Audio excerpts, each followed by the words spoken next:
नमितापुर छोटे से गांव में अमित और उसकी बहन अपने नाना जी के घर आए हुए थे। उनके नाना मोतीलाल अपने गांव में सब्जियां बेचने का काम करते थे। उनका घर गांव के बीचों बीच में था। शाम होने पर घर में ठंडी हवाओं का झोंका सबका मन मोह लेती थी। लेकिन पहले ही दिन अमित और उसकी बहन राधा को लगा कि गांव का माहौल अजीब सा है। लोगों की चुप्पी और छाई उदासी कुछ अजीब ही थी। शाम ढलने पर अमित अपने नाना जी से पूछ पड़ता है, नाना जी, इस गांव के लोग कुछ अजीब से लगते हैं, जैसे कि इनकी कोई वस्तु खो गई हो, और पूछने पर कुछ बताते भी नहीं। अरे नहीं बेटा, ऐसी कोई बात नहीं है। सभी लोग तो बहुत ही अच्छे हैं। नहीं नाना जी, कुछ तो बात है। जरूर इस गांव में बहुत पहले कोई घटना जरूर हो गई है, तभी ऐसे हैं सभी लोग। हाँ, बहुत पहले तो इस गांव में एक घटना हुई थी जो बहुत ही अजीब थी। कैसी घटना नाना जी? बहुत समय पहले इस गांव में एक जमींदार रहता था। सभी लोग उसकी बहुत ही इज्जत करते थे। यूं समझो कि वो हमारे गांव के लिए एक मसीहा ही था। उसने इस गांव को आगे बढ़ाने में बहुत ही योगदान दिया था। हमारे गांव के कुछ ही दूर पर एक तालाब था। एक दिन वह आधी रात को उस तालाब के पास गया। सभी के पूछने पर वह कुछ नहीं बताया और अगली सुबह उसकी लाश उस तालाब के किनारे पर मिली। तब से उस तालाब के पास कोई नहीं जाता। कुछ लोग उस तालाब के पास गए, वो भी जिंदा वापस नहीं आए। तुम दोनों वहां कभी मत जाना। ठीक है नाना जी, हम वहां नहीं जाएंगे। रात भर अमित को नींद नहीं आ रही थी। वो तालाब के ही बारे में सोच रहा था। सुबह ही उसकी बहन कहती है, अमित भैया चलो न, हम भी उस तालाब को जाकर देखें, आखिर वहाँ है क्या? हाँ, मैं भी यही सोच रहा था। हो सकता है जैसा हम सोच रहे हैं तालाब उससे बहुत अलग हो। हाँ, पर वहाँ हम किसके साथ जाएंगे? गांव में से तो कोई वहाँ नहीं जाएगा, सभी लोग उस तालाब से डरते हैं। अरे राधा, राखी तो तुम्हारी सहेली है, उससे कहो वो जरूर हमारे साथ जाएगी। उसे पता भी होगा तालाब किस ओर पड़ता है। वो दोनों राखी के घर जाते हैं। राखी पास के ही घर में रहती थी। वह अमित और राधा से बड़ी थी। उस गांव के गलियों और रहस्यों की उसे अच्छी खबर थी। राधा ने उसे आवाज लगाई और उसने अपनी माँ से इजाजत लेकर झट से तैयार हो गई। तीनों गांव के बाहर की ओर चल पड़े। रास्ते में खेतों की मेड़ पर चलते हुए दूर दूर तक फैली हरियाली को देखते हुए वह उस तालाब की ओर चले जा रहे थे। वह कुछ दूर ही चले तभी बहुत जोरों से तेज आंधी आ गई। रुक जाओ अमित, अब हमें उस तालाब के पास नहीं जाना चाहिए। मुझे लगता है नाना जी की बातें सही थी, उस तालाब में कुछ तो गड़बड़ है। ये तुम क्या कह रही हो? मैं यहाँ से वापस नहीं जाऊंगा। आज ही मैं उस तालाब का रहस्य सबके सामने करूंगा। कुछ ही देर में आंधी शांत हो जाती है और वो तीनों फिर तालाब की ओर चल पड़ते हैं। वो देखो, तालाब आ गया। यही वो तालाब है जिसके बारे में मैं भी बचपन से सुनती आई हूँ। ये तो सूखा हुआ लगता है, पानी कहाँ है? नाना जी ने तो कहा था तालाब है, पर ये तो बस मिट्टी और कंकड़ ही दिख रहे हैं। कई सालों से सूखा है राधा, पर लोग कहते हैं रात को यहाँ पानी की छप छप सुनाई देती है। छप छप की आवाज, शायद कोई मछली या मेढक कूद रहे होंगे। सूखे तालाब में मछली, हाँ मजेदार बात है। मजाक मत करो अमित।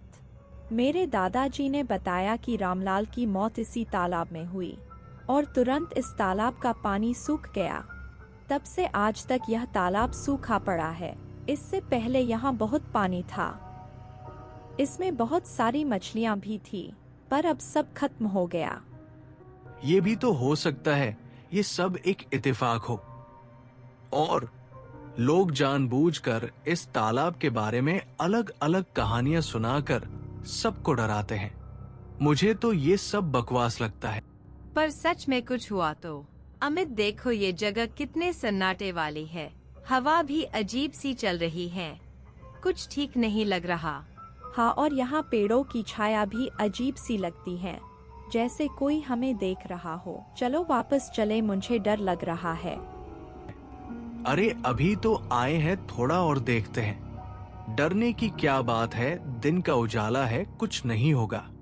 तीनों तालाब के किनारे की ओर गए।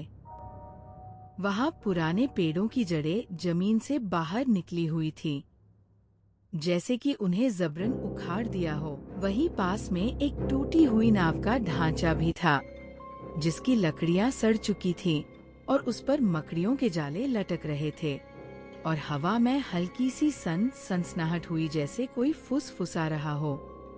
राधा और राखी थोड़ा पीछे हट गए, लेकिन अमित तालाब के पास जाने लगा। अमित, वो आवाज क्या थी? जैसे कोई बातें कर रहा हो। मुझे तो बहुत डर लग रहा है। तुम दोनों डर क्यों रही हो? यहाँ कुछ भी तो नहीं, सिर्फ हल्की सी बहती हुई हवा और नाव का टूटा हुआ टुकड़ा, और क्या? नहीं अमित, मुझे ऐसा लग रहा है जैसे कोई हमें देख रहा है। यहाँ से चलो अमित। ठीक है, चलो थोड़ा और आगे चलकर देखते हैं। वो देखो, वहाँ कुछ पत्थर पड़े हैं, जैसे कोई पुराना सामान हो। अमित, सच में वापस चले, मुझे डर लग रहा है। तुम हमारी बात को क्यों नहीं मान रहे हो? हमें यहाँ आए हुए भी बहुत समय हो गया। तभी अचानक एक जोरदार आवाज आई, जैसे कोई भारी चीज जमीन पर धम से गिरा हो, और हवा भी बहुत जोर से बहने लगी। वो तीनों फटाफट वहाँ से भागे। उनकी कदमों से उड़ती हुई धूल हवा में मिल रही थी।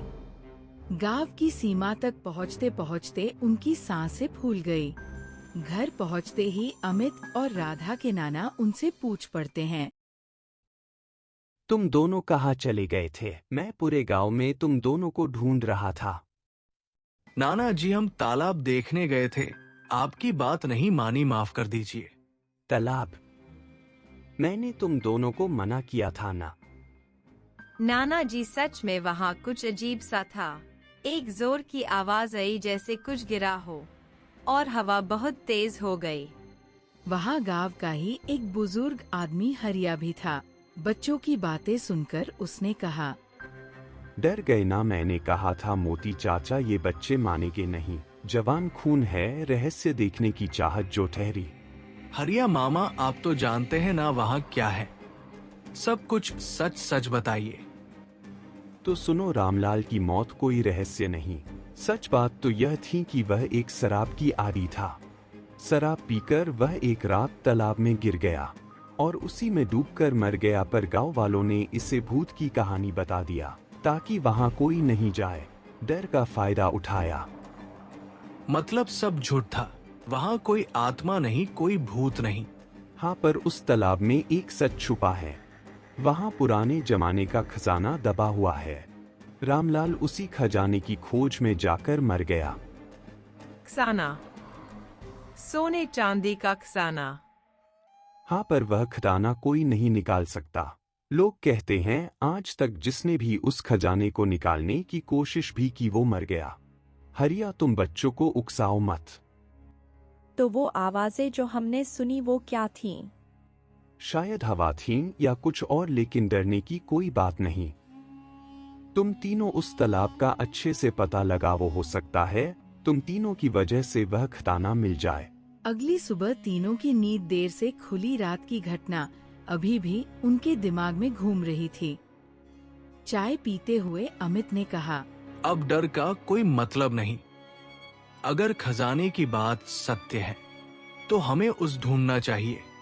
राधा और राखी भी तैयार हो गए। उन्होंने सोचा कि सरपंच जी से बात करनी चाहिए, शायद उन्हें कुछ और पता हो। दोपहर में वो सरपंच जी के घर पहुँचे। सरपंच जी, क्या सच में तालाब में खजाना है? हरिया मामा हमसे कह रहे थे कि वहाँ बरसों पुराना खजाना छिपा है। हाँ बेटा, यह बात बिल्कुल सही है। उस तालाब में खजाना है, पर उसे निकालने की किसी में भी हिम्मत नहीं। सभी लोग उस तालाब से डरते हैं। क्या आपने उस खजाने को निकालने की कोशिश नहीं की? मैं जब तुम्हारे उम्र का था तब कई बार वहां जाने के बारे में सोचा, लेकिन गांव वाले मुझे भी वहां जाने से मना कर देते थे और फिर मैंने खजाने के बारे में कभी नहीं सोचा। हाँ, अगर तुम लोग वहां जाना चाहते हो तो जा सकते हो, कोई तुम्हें नहीं रोकेगा। पर सच में कुछ हुआ तो? अमित, हम कल ही तो वहाँ गए थे और वो जो कुछ भी हुआ, वो तेज हवा और सनसनाहट, उस तालाब की एक एक घटना तो अब भी मेरे दिमाग में घूम रही है। मैं तो कहती हूँ अब भी एक बार सोच लो, कहीं हम कोई बड़ी गलती ना कर दे।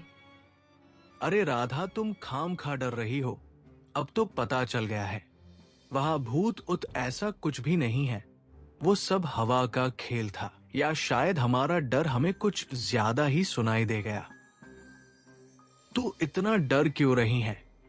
कल तो हम भागे थे, पर आज कहता हूं चलो एक बार फिर चलते हैं। इस बार डरने की कोई बात नहीं, हम सभी गांव वालों को अपने साथ लेकर चलेंगे। अमित के कहने पर कुछ ही गांव वाले उनके साथ आए।